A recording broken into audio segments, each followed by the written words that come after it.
یہ حضور کیوں کہا جاتا ہے کہ امراء کا جنت جانا بہت دشوار بات ہے؟ ان کے لیے مشکل ہے کہ وہ جنت میں داخل ہوں. امراء کے لیے جنت میں جانا مشکل تو نہیں ہے، لیکن غرباء کی نسبت امراء میں تکبر زیادہ پایا جاتا ہے اور انانیت زیادہ پائی جاتی ہے. اس لیے رسول صلی اللہ علیہ وسلم نے فرمایا کہ جنت میں امراء کم داخل ہوں گے، غرباء زیادہ داخل ہوں گے. طبیعت کے لحاظ سے جو غریب ہوں وہ داخل ہوں گے، جو طبیعت کے لحاظ سے امیر اور تکبر کرنے والے ہیں وہ نہیں ہوں گے. السلام علیکم حضور. آج گرمی زیادہ ہے مجھے لگ رہی ہے. گرمی ہے ویسے.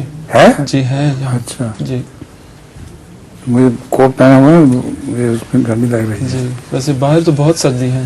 اچھا ہاں کافی سردی ہے آج تو. اس کمرے کو گرم کیا ہوا ہے انہوں نے جی زیادہ. انہوں نے کیا ہوا ہے. السلام علیکم.